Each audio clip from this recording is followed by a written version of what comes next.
अनेकबाहूदरवक्त्रनेत्रं पश्यामि त्वां सर्वतोऽनन्तरूपं नान्तं न मध्यं न पुनस्तवादिं पश्यामि विश्वेश्वर विश्वरूप।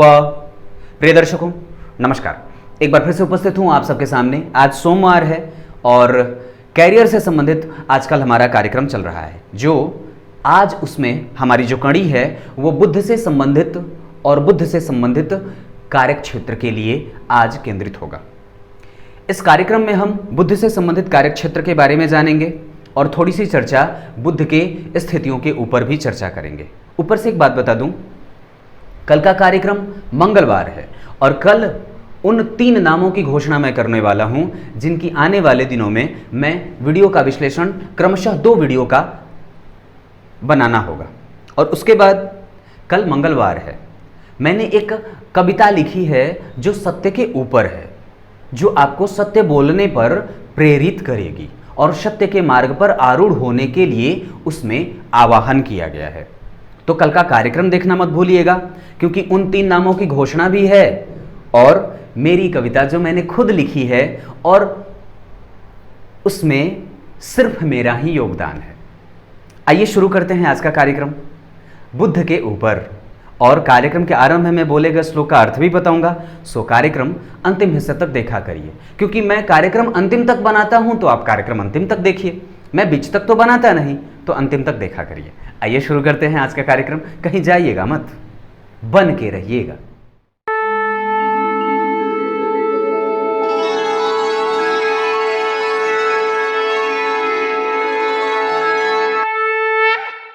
इंद्रजीत ओस्तवाल, श्रद्धा दीक्षित, प्रशांत शुक्ला, प्रिया आसावत, संजना अंबुले, कशिश ज्ञानानी, कृष्णचंद्र नाइक, शिव शर्मा और आकांक्षा रामानी।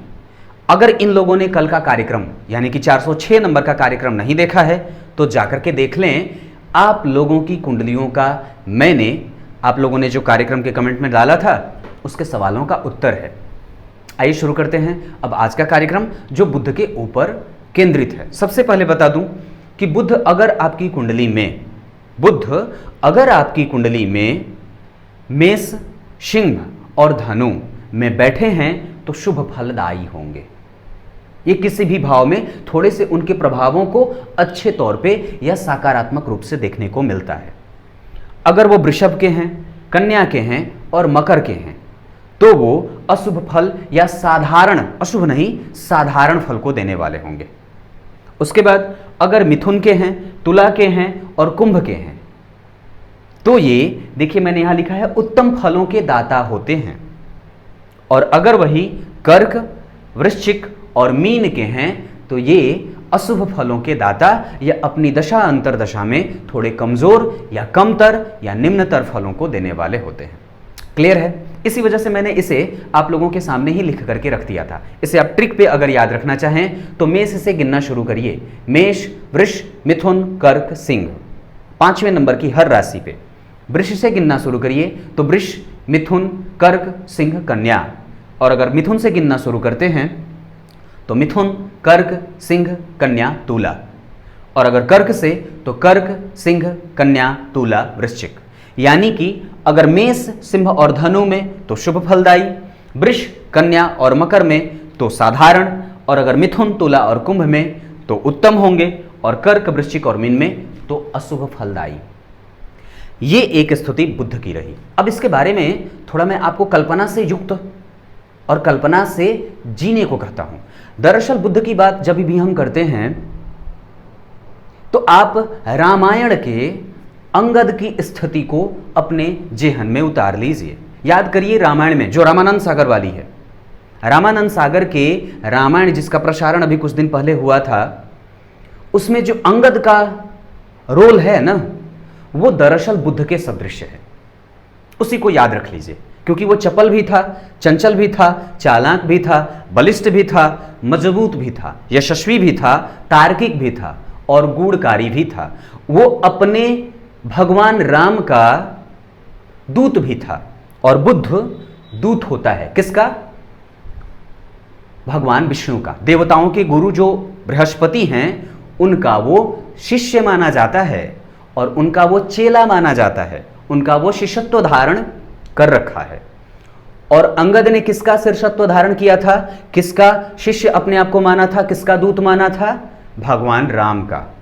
अगर भगवान राम के दूत की तुलना अगर करते हैं और व्यक्ति जिसकी कुंडली में बुध की स्थिति अच्छी या मजबूत होती देखी जा रही है तो वो जबरदस्त भगवान का भक्त होता है। एक बात इनके बारे में आपको थोड़ा सा भौगोलिक परिदृश्य पे बता दूं, ये शुक्र से 200 योजन ऊपर हैं और जब पृथ्वी के और सूर्य के निकट होते हैं तो उनके चाल में परिवर्तन और तीव्रता से ये तीव्रतर हो जाते हैं, मतलब अधिक तीव्रता से ये परिक्रमा करने लगते हैं, मतलब सूर्य और पृथ्वी के जब निकट होते हैं तो। और ये दरअसल चंद्रमा के पुत्र कहे जाते हैं। चंद्रमा की पत्नी थी रेवती, उनके गर्भ से इनका आना हुआ था, मतलब चंद्रमा के ये पुत्र हैं। लेकिन गौर करिएगा, चंद्रमा के पुत्र होने के बावजूद भी, शनि सूर्य के पुत्र होने के बावजूद भी उसे अपना प्रबल शत्रु मानते हैं। ठीक वही बात है, क्योंकि चंद्रमा के पुत्र होने के बाद भी बुध चंद्रमा को शत्रु ही मानते हैं। और ये बुध जो हैं वो दरअसल वैवस्वत मनु के पुत्री जिनका नाम इला था उनसे इनका विवाह हुआ था।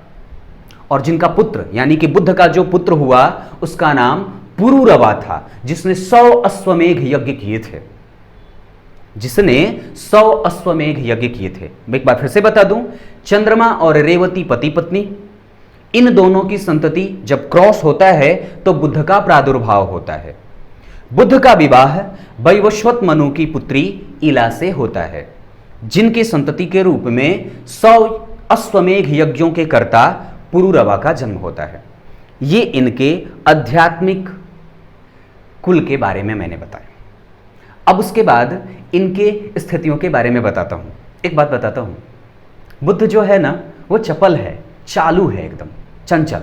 वो इतना गणना करता है, हर एक चीज को गणना से देखता है। और दरअसल वो वैश्य वर्ण भी है और ब्राह्मण वर्ण भी है।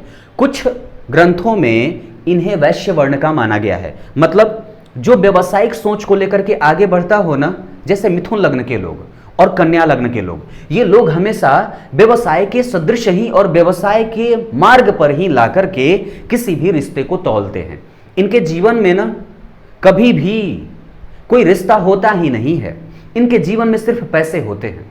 और व्यक्ति भौतिकता से युक्त होकर के जिएगा और कहीं ना कहीं अपना लाभ लेने के लिए और लाभ और स्वार्थ साधने के लिए ही ये होता है। जो लोग भी मिथुन से और बुध से प्रभावित हैं, जो लोग भी मिथुन और बुध से प्रभावित हैं, वो कहीं ना कहीं गणना प्रिय हैं और वो हर जगह उनका दिमाग गणना में लगा रहेगा। मुझे कितना मिलेगा, मुझे नुकसान कितना होगा, मेरा लाभ कितना बनेगा, मेरा नुकसान कितना होगा, ये बात है।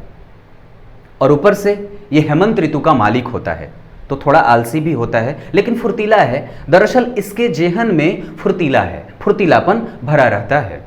और बुध जो कॉमर्स के क्षेत्र में जा सकता है, MBA कर सकता है, बैंकिंग के क्षेत्र में जा सकता है, शेयर बाजार, लॉटरी, सट्टेबाजी, शिक्षक बन सकता है, ज्योतिषी बन सकता है, रासायनिक चीजों में भी इसे कभी कभी गणना करने वाला काम मिल जाता है, मुंशीगिरी का काम कर सकता है, शिक्षक, प्रोफेसर, लेक्चरर बन सकता है, किसी को शिक्षा देने का काम हुआ तो ये कर सकता है, ज्योतिषी बन सकता है।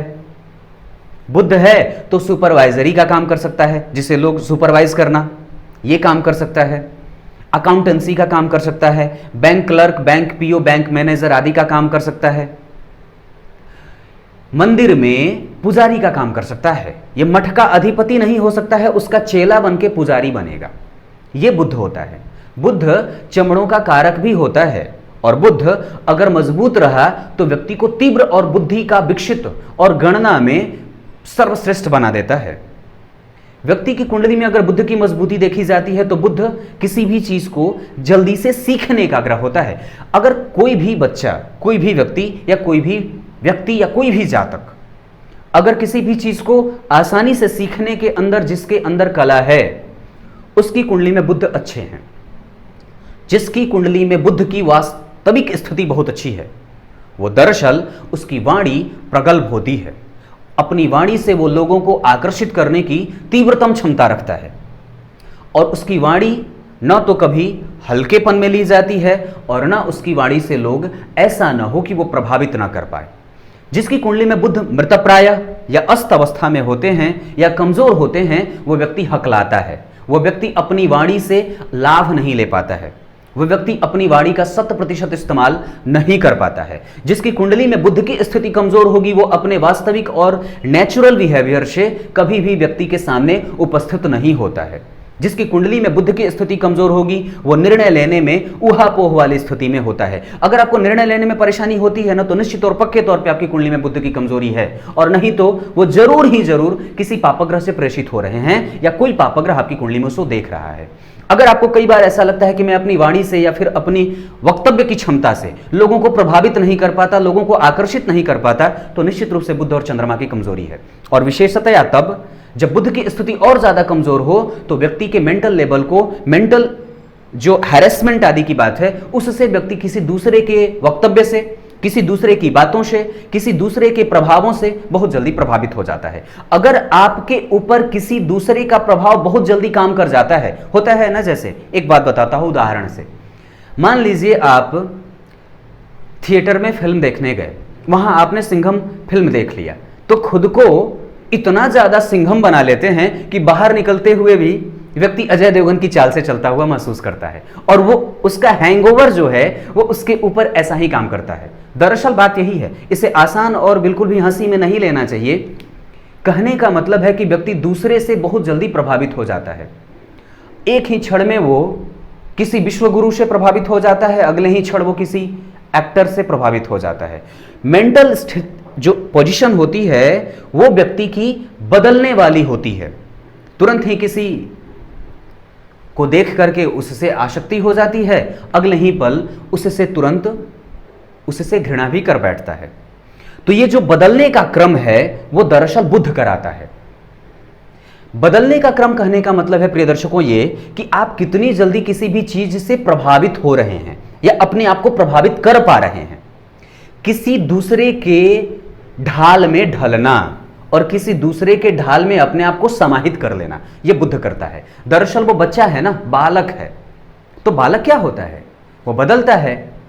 उसे कोई रूठ जाए तो भी उसे कोई फर्क नहीं पड़ता, और उसे यह भी तो एहसास नहीं होता है कि कौन उससे माना हुआ है, नहीं होता ना। वो क्या जानता है कि उसके माता पिता उससे रुष्ट हैं या परेशान हैं, या वो उनके ऊपर दुख का पहाड़ टूटा है या सुख का सागर मिला है, उसे कहां पता होता है। वो तो बिल्कुल भी नहीं जानता। उसे क्या पता कि सामने अर्थी पड़ी है या फिर क्या पड़ा है, उसे नहीं पता होता है। और दरअसल बुध एकदम साफ है।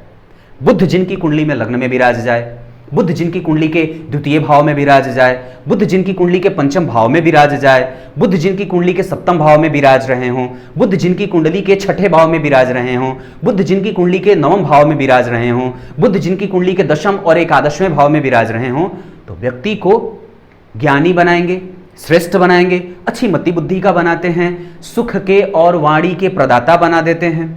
व्यक्ति अपनी वाणी से लोगों को प्रभावित करने वाला, पैतृक संपत्ति को पाने वाला, ज्ञान चक्षु का मालिक होता है, अपने ज्ञान और बुद्धिमत्ता से लोगों को प्रभावित करता है, उसकी गणना शक्ति प्रबल होती है, वो पति और जो उसकी पत्नी होती है उसे बच्चे की तरह लाड करती है, वो दाम्पत्य का भोक्ता होता है। दरअसल अगर छठे भाव में बुध बन जाए तो व्यक्ति पंडितों का दर्शक हो जाता है, उसके घर में निरंतरता से ब्राह्मणों का आवागमन होते रहता है, शत्रुहंता हो जाता है, बिना अस्त्र शस्त्र के भी शत्रुओं पे विजय प्राप्त कर पाता है। अगर नवम भाव का बुध हो जाए तो व्यक्ति को भक्त बना देता है, भगवान विष्णु का चेला बना देता है, गुरुजनों का आदर करने वाला, अपने गुरु और पूर्वजों का आशीर्वाद प्राप्त करने वाला, गणना करने के क्षेत्र में, बैंकिंग के क्षेत्र में आईएएस बन सकता है, जिसमें कलम की ताकत देखने को मिलती हो वो बुध होता है। वर्दी में नहीं जाता, ये साधारण कपड़ों में रहता है, हरे रंग के कपड़े का प्रिय होता है, दुर्वा दल का प्रिय होता है, बुद्धिमान होता है, नेचुरल बिहेवियर जो होता है वो बिल्कुल सटीक होता है, और तुरंत हंसी मजाक भी करते रहता है, जहां भी रहेगा हंसी ठिठोली करता रहता है। ये बात बिल्कुल आसानी से समझा जा सकता है। मजाक पसंद करता है, मजाकिया होता है, पत्नी के सामने भी बिल्कुल जाकर के बचपना करता है और बच्चे के साथ भी बचपना कर बैठता है। लाभ दे देता है बैंकिंग का, शेयर मार्केट का, लॉटरी का, जुए का, सट्टेबाजी का, इन सब क्षेत्रों में लाभ, एक से कई जगहों से व्यक्ति जो है वो धन कमाता है। तो मैंने जहां आरंभ में कैरियर के बारे में बताया, तो कैरियर में वाणी से संबंधित जिस भी क्षेत्र में जाना हो आप जा सकते हैं। जहां विद्वता की परिचायक स्थितियां बनती हो वहां पे व्यक्ति जा सकता है। जहां किसी को शिक्षा देना हो, जहां किसी को ज्ञान देना हो, वो व्यक्ति उस क्षेत्र में जा सकता है। गणना करना इसकी फितरत होती है और कैलकुलेशन इसके लिए और इसको बहुत ज्यादा पसंद है। यह बुद्ध की बात है।